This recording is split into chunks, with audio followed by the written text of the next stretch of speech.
Hey everyone, it's Abby, your Everyday Mermaid, and this is Lauren, my Mergal pal, and you're listening to the Everyday Mermaid podcast. We are sharing the ins and outs. You mean fins and outs. Ooh, of being a mermaid. We bring you the latest news, interviews with celebrities, and of course, A hashtag Jody moment for our girl Jody Benson, the voice of the Little Mermaid. let's dive in to the Everyday Mermaid podcast. All my mermaids. Hey everybody, it's Abby, your Everyday Mermaid, and this is Lauren. my Mergal pal, and this is The boyfriend. He's finally here. yes, we can finally put a face to the name. Everyone, you can tell them your real name. All right, my name's Brendan. But he's Lauren's boyfriend, who we refer to a lot in the podcast. Yes. Boyfriend. As boyfriend, yes. But he does have a name. He does. But we don't call him that because why? It's no fun. No. And ironically, he's the only boyfriend I've ever called that. Oh my gosh. Like, I've never called anybody else just boyfriend. Boyfriend is here because this episode we're going to talk about the ways that mermaids can be a little better to our environment when we're going on, let's say, photo shoots, hiking to the waterfalls, for instance, since that's something I do regularly. Abby once texted me and said, if I don't see another waterfall, it will be too soon. I remember you reading that one. Yeah. Pretty good. When we were in quarantine, there wasn't a ton to do, and I still had to make content, had responsibilities, and waterfalls are all around here, so that's what we did. It's true. But yes, so there are some great mermaid etiquette rules, and you, sir, are quite well versed in the what do you call it? Leave no trace. Yes, leave no trace. Mindset. So tell us, you spend a lot of time outdoors. Is that what you're? Pretty much. I mean, most of the time I spend outdoors is either doing like backcountry camping or rock climbing or trekking, and I've trekked all over the world, climbed backcountry skiing. Tell them touring. where you've been. What base camp did you go to? I did the trek to Everest Base Camp. Oh my gosh. 3 years ago. Took about a week and a half, and it was really, really intense. Yeah, that makes me cold just I know. thinking about it. It was in December too, so Oh my gosh. it was very cold. Okay. Don't feel sorry for him. He runs I love hot. it. Yeah, That's true. Yes. my ideal vacation's in the snow. Okay. Yeah, all you times were of in year. Japan a year ago this time. Yep, Oh my gosh. exactly. Backcountry skiing. Oh. That's not what I would be doing in Japan. Abby and I I'd like be to at go Tokyo Disney. closer to the equator. Yes. Very interesting. That's what's great about Japan in the south. You can go to beaches during the winter, and it's 70, 80 degrees out, and then you can go all the way up north, and you can go skiing. So Lauren can go to the south Okay. and go beach it up with you too. Sure. And then I can be up north skiing and living the dream. Love that. Love that for you. Yeah, and then we can meet at Disney in the middle. Yeah. Okay. Perfect. Yeah. Okay. Great. Well, I might be late. yeah. Or he might not show up. Interesting. I know. Shockingly, boyfriend is not as much of a Disney fan as I am. Yes. I know that's hard to imagine, but It is. it was not my. What is it? There's no bottom to the well of my knowledge of Disney, and it was not that bottomless well that kept us together. Okay. So Yeah. Then what else is there? That's a giant question. I've never asked. It's not Friends trivia, I'll It's tell you not that Friends much. trivia either. Well, okay. Well, so tell us a little bit about the Leave No Trace, what that's all about. Tell us everything. Awesome. So Leave No Trace is a way of thinking about when you're out in the environment, which could be anything from hiking down a trail to just being, out in your local park or, at the playground down the street from your house with your dog, or kids or whatever you got. But it comes from, there's a nonprofit called the Leave No Trace Center, and they came up with like a 7 principle idea, and it's about human impact and how to leave less of an impact on our national parks and our outdoor space so that we can have it for future use for children and, Generations. our own survival, because that's the whole point of why national parks started. And it was actually, a lot of it had to do with artists and people come and paint these beautiful scenes like Yosemite Park and the animals. And because back a long time ago, it was like a mix between art and science. You'd have to go and draw the picture of the bison to go record their anatomically, yes. Correct parts and science and stuff. So that's where it all kind of starts from and how to preserve that. And a lot of outdoor enthusiasts go and live by it. But it's one of those things where with Leave No Trace, it's a constant learning process because everything always changes. Yeah. Nobody's perfect. So it's not about being perfect, but it's just doing the best job that you can. Totally. Just being aware that there are things that you can do is helpful. Yeah. When I was growing up, we always had, leave only but footprints, take only but photos. And Cool. that was like the Boy Scout thing. And my mom, would always teach us about that. Fun fact about his mom, her camera on her house picked up a bear earlier this year Oh my gosh. on her front porch. Yep. He was trash digging. Yeah. Oh, okay. Yep. Looking for that trash, Well, which is also part of the Leave No Trace program. okay. Well, tell us the 7 principles. I'm dying to know. Well, the 7 principles, some will apply to you guys, you merfolk, and some won't. The first one is plan ahead and prepare. Yes. The second one is travel and camp on durable surfaces. Okay. 3 We'll is, travel. I don't know all that many murders who camp. I don't know. So whenever people go to Jenny Springs, they camp usually. Oh, will they? Okay. that's yeah. cool. Yeah. I don't. Lauren was showing me pictures of that last night. Yeah. It's super cool. Yeah, it's really cool. And I Beautiful. mean, yeah, when we pull up to get to one of the springs, you just like, there's campers on this side and campers on that side. Like there's people in tents and like RVs and like all kinds of things. So people camp there all the time. And I have seen some mermaid groups camping. I just personally do not enjoy being in a tent at all. So, Especially in Florida when it's like 100 degrees. right. I mean, it was, yeah. Just not my idea of fun. This is not my idea. idea. Fun. Anywho, so travel. I haven't prepared him enough for this. I've listened enough, trust me. Okay, so So yes. travel and camp on durable surfaces. Okay. 3, dispose of waste properly. Okay. 4 is leave what you find, which is pretty easy. 5 is minimize campfire impacts, which, if you're not camping, it's not really a big deal. I always think of that as like, if it says no fires, then don't do it. If Right. you don't know how to make and maintain a campfire correctly, don't do it. Yeah. Like, Correct. learn how to do it correctly, appropriately, and then you can go out into the wilderness. But it could do with other like incendiary devices. So if you're going to do like a photo shoot and then you have like smoke, so you get a smoke canister or something like Yes. that, those can cause sparks. Any of your electronic equipment can cause sparks. So just being conscientious of that as well kind of helps in that in that world.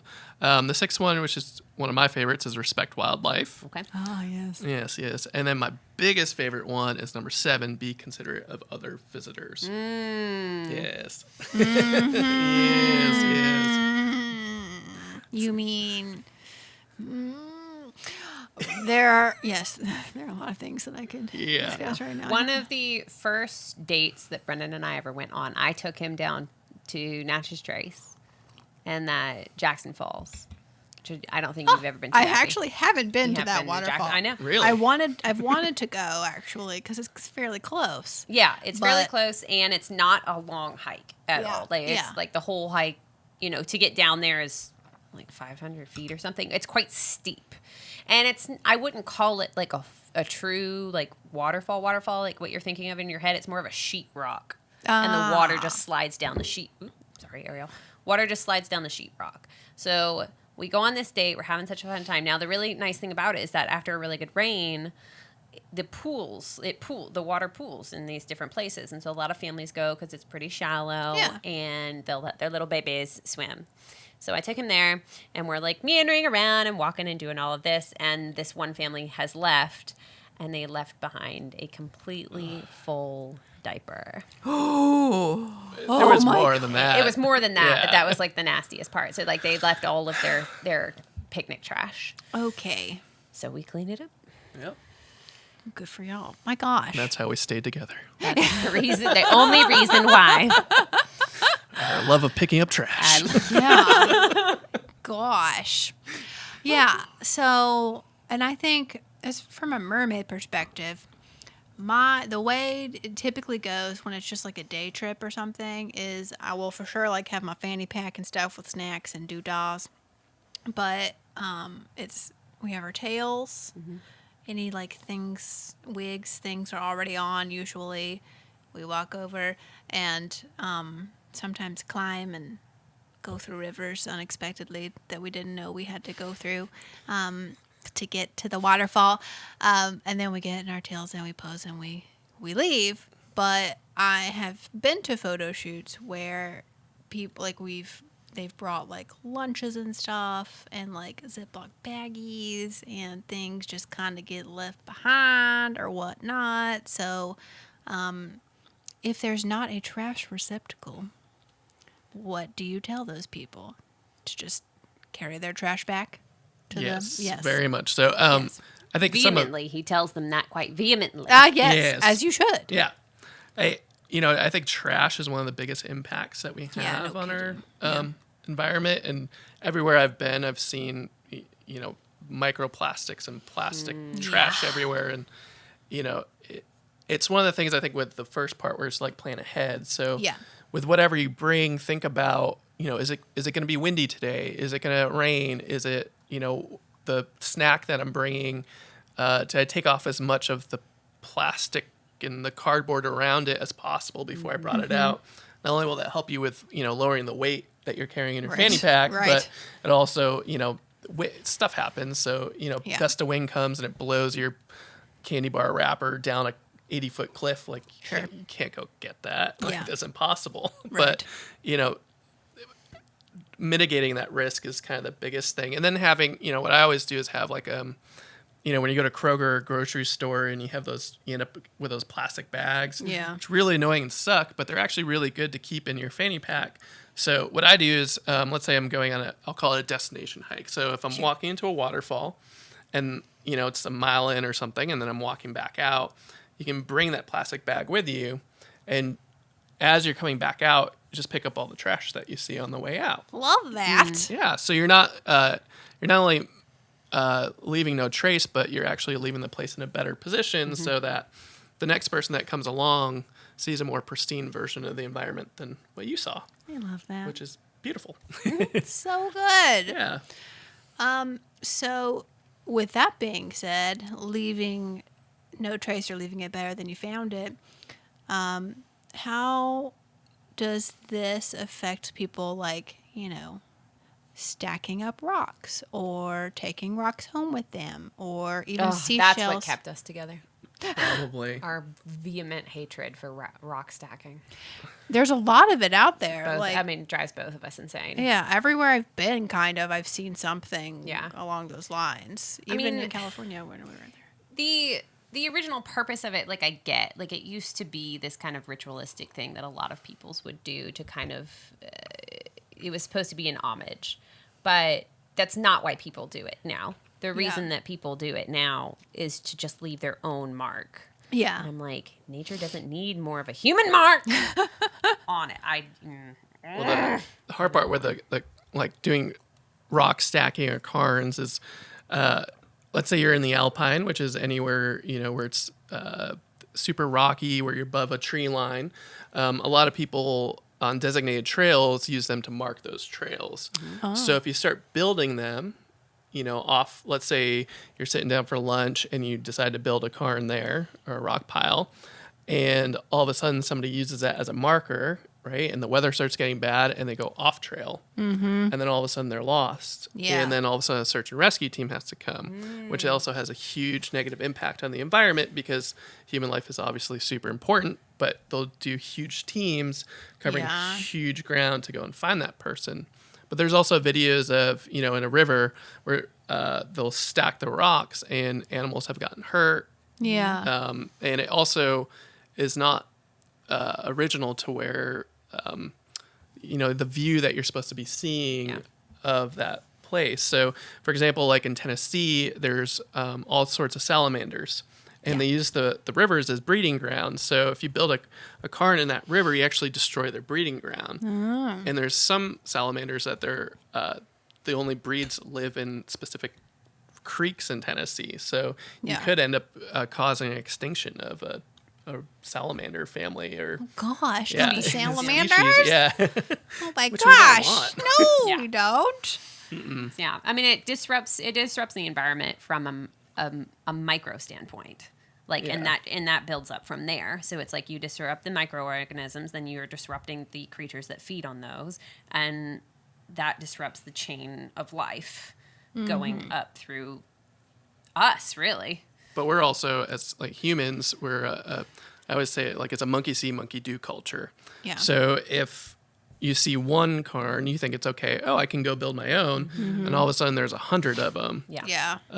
It also has to do with like maybe places that are ecologically in peril. So like the super blooms in California, when those popped up, was it 2 years ago?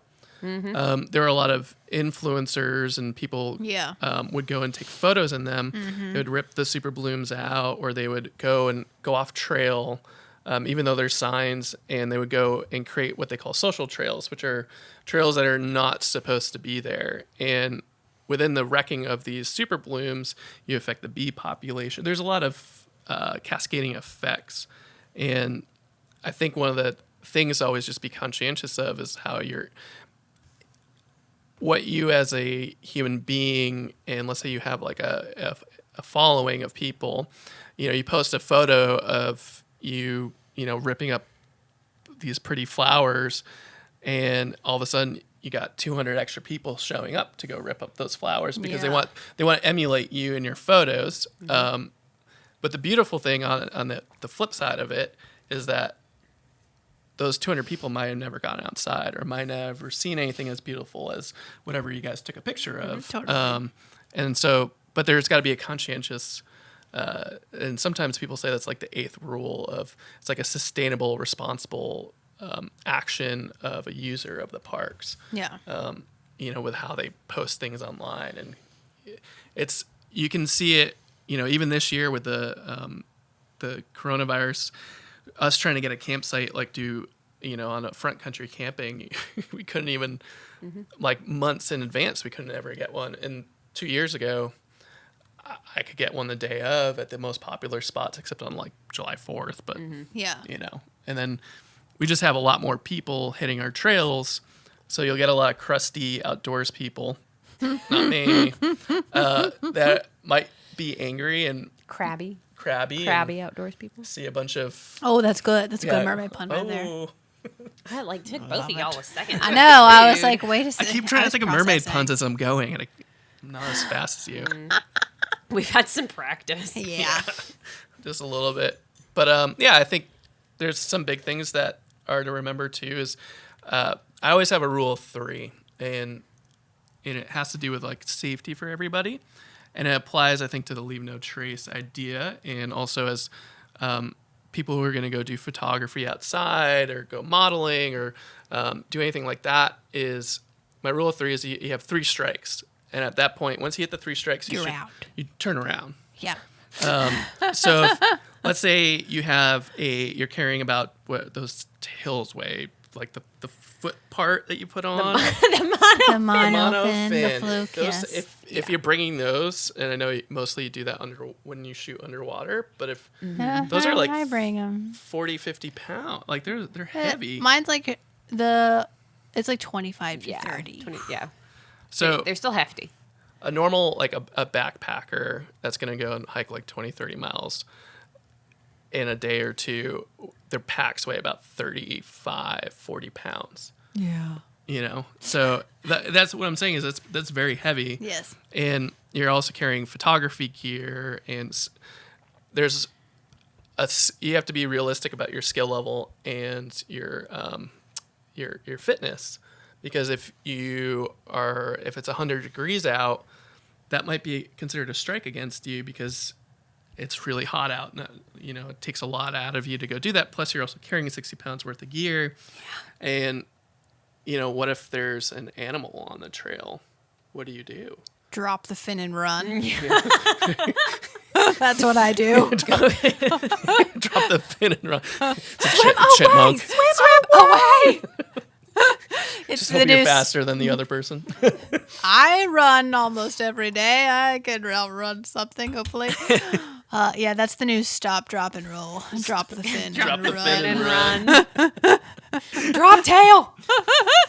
So rule 1 is drop the tail. Drop the tail. Second rule is run.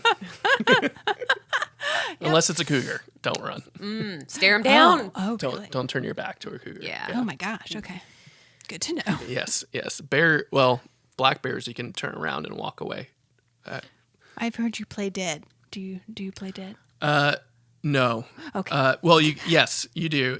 So my biggest recommendation is before you go on any trail where you know that there's animals that are predatory is to go check in with the ranger stations. Okay. And what they'll do is they'll tell you when the last sightings were Oh. of what animals and on what trails. And Okay. so depending on the animal, like if I would say black bears, me personally wouldn't be super worried about, but grizzly Sure. bears and cougars I'd be a lot more worried about. Grizzly bears will.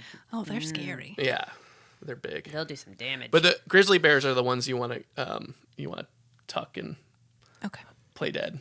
Okay. Black bears, you want to try to scare them away, and then if they end up attacking you, play dead. Well. Okay. okay. Yeah, Got it. yeah. Cougars, Noted. just don't turn your back on them and throw everything you got at them. Okay. Okay. But that's Except the tail, maybe. Don't throw.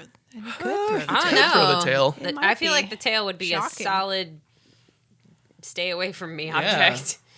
You mermaids got some good weapons. We do. We do. Whack. Whack. Okay. Fin slap. Oh been gosh, that'd be fin funny. I'd like that video.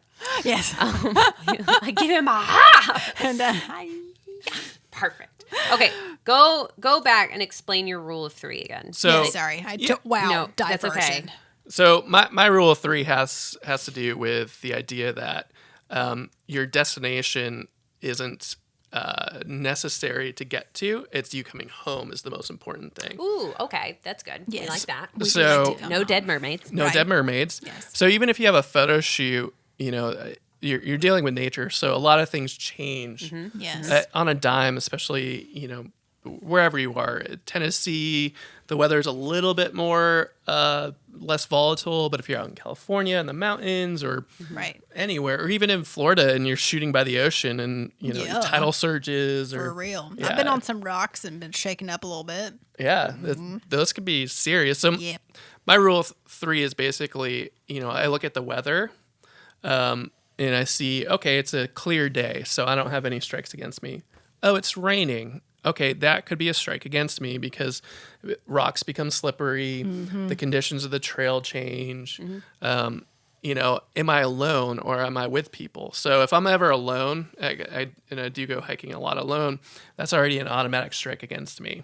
Yeah. So then I'm working with 2. You know, I even think of if you're carrying a bunch of gear, that could be a strike against you because, you know, depending on your skill level and fitness and, you know, or if you're with a group and maybe somebody's not as versed in hiking or trailblazing or, you know, rock scrambling, you know, they're not as used to it, and that's okay, but it's just a strike against the group in the Yeah. sense of like, you know, you may have to turn around or, you know, certain members of the group may have to turn around if it's getting too dangerous.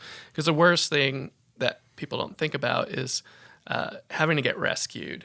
And that's actually a very serious thing to think about. And you have complete control over all of that by making the decision, by planning ahead, not only just having your phone as a map and guidance, but also having a paper map if you can. And usually the ranger stations have like cheapo maps. And Well, they don't want to come get you. No, they don't. It's the worst. But yeah, so I think the rule of 3 is really important, at least for everyone's safety. Yeah.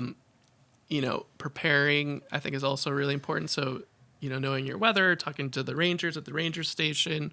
The other thing I think is important, especially if you're getting into photography and filming, is knowing when and where to get a permit. That's really important because it has to do with the impact on the park.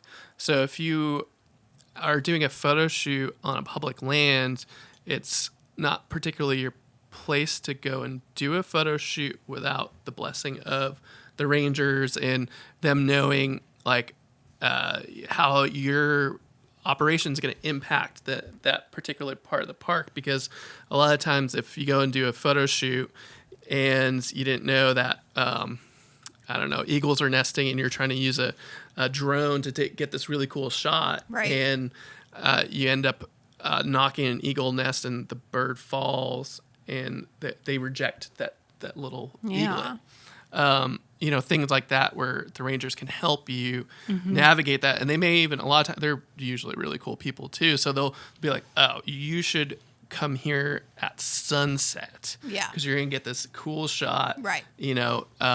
Or, hey, you should stay off this trail because it's super muddy and a bridge collapsed. And you're like, well, where do I go now? They're like, oh, well, if you want, you can go to this really cool waterfall cave system. Or so, I don't know. They usually have things. And then on top of it, if somebody gets hurt in your party, they know where you are. Yeah. Which is huge. That's so big. So when I go anywhere, like especially in the backcountry, I always let a couple people know where I'm at. I send them my itinerary. Yes. Her, yep. Yes. And then I also do a printout with my emergency contact phone numbers, and I put it on my car and when I'm supposed to be returning. Oh, wow. That's really smart. Yeah. Yeah. That's a big rule of thumb in New Zealand as well. It's like if you're going to do one of the great trails, then they ask you to put it because you have to sign up to do it, so the park rangers know that you're there. Right. But for the other side of it, wherever your car is, you're supposed to put it underneath the seat of your car. That way, they can if they can't find you or don't know what's happened, they know your car and they know that information is stored and they can work from there. Yeah. Very cool. And then also, I think making a time when you turn around, because especially if you don't have the gear to stay out overnight, you're getting into the photo shoot, or whatever you're doing, you're like, this is awesome, and all of a sudden it's 4 p.m. and you got a 4-hour hike out, and it gets dark at 6:30. Yeah. And so you're gonna end up doing the last, couple miles in the dark, but all you have is your cell phones And your giant tail. and then. And it rained while you were there a little bit, which made for a really beautiful photo shoot, but now your trail is muddy. Yeah. And it's not as stable as it was, and you're carrying 30 pounds of tail. And tired. Yeah, and it throws off your center of gravity, and you're not going to be as prepared for the hike back. Totally. You've had to stop. Yeah. Oh, yeah. A few years ago, I went and did the Fiery Gizzard in Tennessee, which is one of the most beautiful hikes I think I've ever gone on.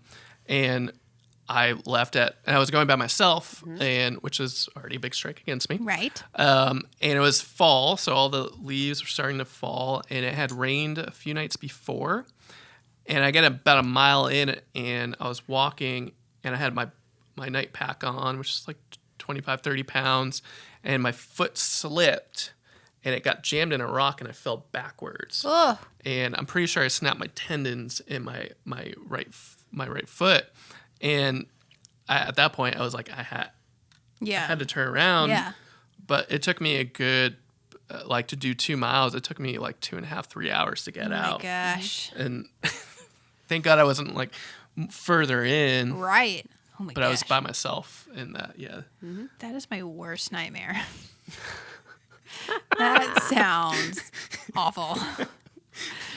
Well, yeah, it's good that you are prepared and know what you're doing. Yeah. Because people, I'd say to the mermaids, just none of y'all need to be going anywhere by yourself. Yeah. Oh, No, God, no. please, no. You're not even supposed to swim by yourselves. You Yeah. know, like, Let's use our mermaid brains Don't do and just that. never do that. that's the motto. Yes. No dead mermaids. No dead mermaids. Yeah. Thank you, Yes. Circus Siren Pod, for that. Yes. You always got to come home from your photo shoots. Yes, for sure. That's the main goal. Love that. I think one of the other things I want to talk about too is like makeup and sunscreen and lotion. Yes. Oh man. So I know with photo shoots, and it's been a problem with other influencers and stuff like that, where these creams and everything you put on your skin impact the environment, especially when you're in the water. So if your wig is treated, and unfortunately, I don't know a great solution to it, which is Yeah. other than digitally editing your photos afterwards, maybe. But it, like sunscreen, for example, can pollute the water to the point where it can kill certain like mollusks, or deer end up drinking it, and they actually have like microplastics and things in their systems that have become part of their system now for the past 10, 15 years. Okay, If great. it makes any difference, I use a reef-friendly sunscreen now. Yeah. And Hawaii's banned. I know they've banned quite a few sunscreens for that reason. Yeah. For Oh, sure. I'm hoping this fact will have him love me more. Oh, good. Does it? Yes. They went from 10 to 10. Out of 10. You guys are sweet. Score! Yes. Awesome.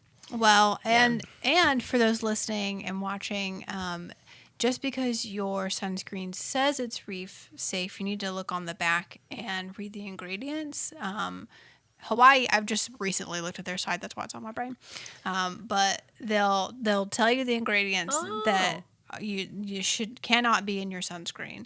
So just because these big companies are advertising that they're reef safe doesn't always mean that they're reef safe. So just do your research and look online and make sure that those things are not in your sunscreens. For sure, and share it around when you find out. Yeah. Whatever research you have, post about it. And I think that's the coolest thing. How I've learned a lot of the no trace principles and other things that can impact the environment or new products is, from other people that I follow, spreading information, and and then you end up talking with another friend, and you're like, oh, you're having this problem? Oh, cool. Use this sunscreen because that will, I need sunscreen like crazy because I burn. It's because you're a Real ginger. bad. Yes, yes. Ginger. But yeah, that's a great point. I like that. And it's I don't know as much about the ocean. I'm a lot more focused on inland and mountains and how Leave No Trace affects that. But it's all It makes me wonder, Abby, you and I use a makeup barrier spray that's waterproof, and it helps us keep, it makes it so our makeup doesn't go anywhere. I wonder I need if to look that... at those ingredients. I know, but it also makes me wonder if it helps our makeup stay out of the water. Oh, That would be nice. probably. I mean, it's not coming off. Yeah, I mean, it's not coming... Yeah, definitely not coming off our faces. That does not come off your face. Oh, we got to put, acetone to get that stuff off. I'm kidding. That's not true. oh, okay. But it's the equivalent. It's just it's tough. Yeah, I will check that out. I'm not sure. We don't tend to do underwater swimming in wildlife, though. No, I personally don't.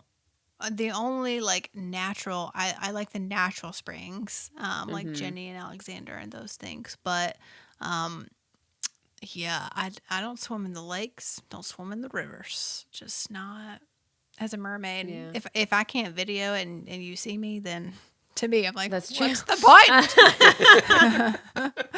But I know others do. So be mindful of what you put on your face. Yeah. Another thing, though, that I was thinking of is that mermaids, we have these accessories that we wear a lot, and even some tail makers, their scales are plastic, little pieces of plastic. And so even just from our pod meetups, I've seen it, which are typically at pools, so it's not as big of a deal. But they will, as they're getting in their tails, these plastic scales will be like popping off. So, when you're in the ocean or in a spring or whatever and a scale pops off, I mean, yeah, you can swim down and get it, but not all the time. Yeah. So things like that, like having a scale like fall into the river, that's a big old chunk of plastic. Yeah. Those scales are. And from like our headdresses and stuff, I've been thinking about this a lot. Yeah. Our headdresses with like the beads and some things just, pop off just naturally, gems, face gems and stuff. Yeah, I just... And then glitter and how that. That's an evil. That's a bad word. And Sorry. And it's like we know that there's like eco-friendly glitters out there, but they're still plastic. yeah, I found out that the eco-friendly, biodegradable glitter is actually not completely biodegradable. Yeah. The other thing I think of is because we do birthday parties, obviously, Mylar balloons. Oh yeah, They have no breakdown lifetime. yeah. Like we've been studying them for and they have never, not even minutely broken down in the time that they've been created. Totally. They do like latex. At least is a natural product. It comes from a plant, so Yeah. it will break down. But Mylar Yeah. will not Yep. break down at all. Well, Oh, go ahead. I was gonna say even like clementine rinds, they can take about 4 to 5 years to break down, Yeah. even though it's natural. So anything you can do to like just not throw things on the ground, even if you think they're quote unquote biodegradable, they may you throw half a banana, but the pulp of it on the ground. But what's going to end up happening is a chipmunk goes and gets it and gets used to animals feeding him. And all of a sudden, that much glucose in his system is not good. And or they get like when we were at Smoky National Park, Oh, we saw a bear. we saw a bear. And it was really cool. And then the bear was just going through the back of some guy's Pickup truck. He He just looking got for into the back. trash. Yeah, that's what we saw him. We were getting back in the car, and my gosh. we were yelling at him, trying to get him out, and he kind of looked at us, and then he went straight back to it, which means that He's used to doing that. adapted to humans and being around humans, and he has no fear. And if he has no fear, if you go up to him or you don't know that he's back there, and you're just Right. he'll take a nice swipe at your face, and then they have to put him down. Yeah. They have to exterminate him. And the hard part, the part that was making me the most angry was there were a group of people that got out of their car and were less than 20 feet from the bear taking photos. Oh yeah, getting their phones out. Yeah. I'm not laughing. I'm not laughing. He was so mad. I was so He was angry. so mad. Because Yeah. it's, Yeah, they're- we tried. I think we ended up calling like the rangers and being like, Yeah, "This- you should. Yeah. So the rule of thumb with wild animals is, especially if it's a predator, you got to close one eye, take out your thumb, and aim it at the animal. If your thumb completely covers the animal, you're at a safe distance. Oh, If you see a part of that animal, you're way too close. Oh dear. But what? No, not deer. Just like lions right. and tigers. Oh, you're hilarious. My takeaway from it is we don't leave our trash and our diapers. I don't really want to be your friend if you go and do that. Yeah. Who does that? Man, That's rude. That's Like, not clean up okay. your junk. It's gross. Yeah, and we will divert because I do have a tangent about diapers in general that there are so many things, other things you could do than those disposables. So don't leave your trash. You need to plan ahead so that you know what to bring and what not to bring, right? Yes. The park rangers are our friends. Yes. Yes. Big time. Yes, They do not want to rescue you, right. so tell them where you are. We don't want them to have to do that either. And they also want to show off their park because they're usually pretty proud of it. Yeah. Aw. Yeah. I like that. And then the wildlife situation. A big thing for mermaids is the manatees at the springs. And as we've seen, there's been a poor manatee that was victim to some Trump people lately. If you haven't seen that in the news, just Google Trump manatee. I'm sure it'll come up. But we're taught, mermaids are taught not to engage with the manatees. If they swim up to you, fine. But when you're swimming and you see manatees, don't go chasing them. Don't go, trying to get videos of them. Just let them be. And if they come up to you, they probably will. But if they come up to you, great. But if not, you're not supposed to touch them. They're like the sloths of the underwater world. Yep. Like, they're very slow moving. That's why, and the majority of the time you're going to see, if you see an adult manatee, you're going to see them with scars on their back from being hit by boats. They cannot get out of the way in time. I know, poor babies. They cannot do it. So they're not going to do anything to you. They're not. They're sweet little baby cows. Like, that's another Underwater word for them, is a cows. sea cow. Yep. So just like, they're going to bump into you. Yep. And then you're going to be like, can I help you? And then they're going to swim away. Yep. Pretty legit. And something else that I learned from our friend, I believe, Guardian of the Springs is her Instagram. So we were doing a photo shoot in Alexander Springs, and there are these patches of, it's not grass, but like, it looks like tall grass growing in the spring. I don't know what that's called. But we were on one side of the grass, and we needed to get on the other side of the grass. And of course, it would have been easier just to swim on top of the grass and swim straight to that other side. But she was like, "Oh, please don't swim through that. That's, that is an ecosystem in itself. Like, don't swim through there because things are happening and, whatever." And so that's what I learned from her. Even in the springs, like, even the plants and stuff, just, try and not brush up a bunch of sand, try and not touch the plants, like, try and just leave things be, get your shots, whatever you want to do. Lord knows I do. But, just being mindful of the fact that there are other things going on, other living things. This is their place of residence. You are just visiting, just being mindful of that, I think, is really important for mermaids specifically. I think that's great. And it's also, feel free to ask questions and Yeah. learn more. And, it's nobody's ever perfect. And I know there's, especially in the leave no trace stuff, there's a lot of call out culture.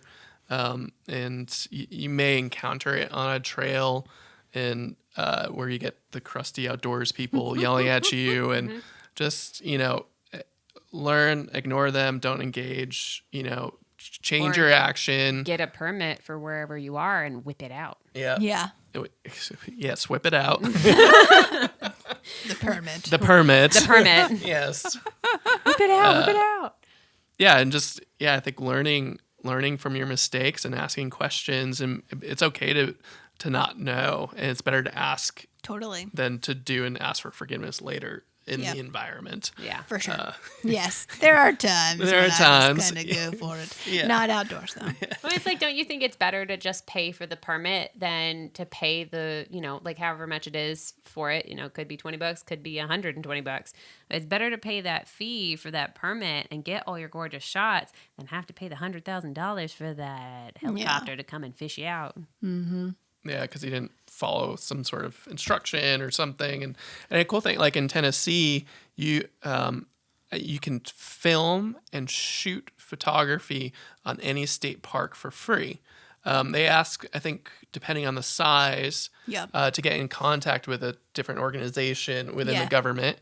National parks, I think, is about $150. Yeah. So it's not super expensive. And if any of your, like, let's say if you have Instagram, and if you are making any sort of money or getting any kind of product, you're considered commercial. And so, at that point, you're not public. Right. And so these are public, in my opinion, they're public lands. Now you're a commercial entity coming on those public lands and using them, but to use them responsibly is your duty as that, commercial entity. Totally. But it's also, we also want those commercial entities because it helps fund a lot of the parks. It helps, bring more people out to the parks, which is amazing. It's incredible, even if you get some grumpy people on the trail because they're used to nobody ever being on the trail. But all of a sudden there's like, a couple hundred people. It's not like the population's going down anytime soon. Yeah. No. So Yeah, and even I go back to the springs just because I'm that's what I've done so much. But even the springs now, Ginny Springs in particular, like if they know the mermaids, they welcome the mermaids. They're happy for mermaids to be there. Like it's for the most part, like people will be glad that you paid attention to their rules and stuff, and will want you to come and keep coming if you follow the rules. Yeah. Because all it takes is one person. Yep. Just one person not doing it the correct way one time, and we could stop being allowed to do it forevermore. Yep. So For sure. And that's ruining it for other generations of merfolk. yeah. Right. To get that cool shot. We're a small enough community as it is. Don't krill our vibe. Oh. Oh, yeah. Well, this has been fascinating. Mm-hmm. I feel like, there are times when I have not followed these rules. Yeah. I think we're all guilty of that a little bit. And mainly just because I didn't know any better. And so now that we have Boyfriend here, thank you for educating us and giving us all this information. And I kind of want to. He has this cute little piece of paper with all of these things written down, Prepared. printed out with links and things. So I kind of want to steal this and put it in the link in our description, if you're cool with that. For sure. We have a bunch of resources. The Leave No Trace, the 7 Principles, looks like some other things for photo shoots and filming, his Rule of 3. I mean, we will share all these things in the link in the description. And for sure, check out the Leave No Trace Center Instagram. They have these really cool stories that go through all the principles. And you can just go around the top, and they'll give much better descriptions if you want to learn more about how to dispose of waste properly. Stuff that we didn't cover. Yeah. Perfect. And probably even some stuff that we did cover, but more in depth. But it's really quick and easy, and also really cute. Okay. So, Love that. We love cute. We Yeah. do. We're big on cute. We're big on that. Well, this is amazing. Thank you, Boyfriend, for coming. thanks for having me. And you can follow us at Everyday Mermaid Podcast on Instagram. Or if you want to hit us up on Patreon, we're patreon.com/everydaymermaid. And thanks for watching, everybody. And we will See you on the flip side. Bye, mermaids. All my mermaids.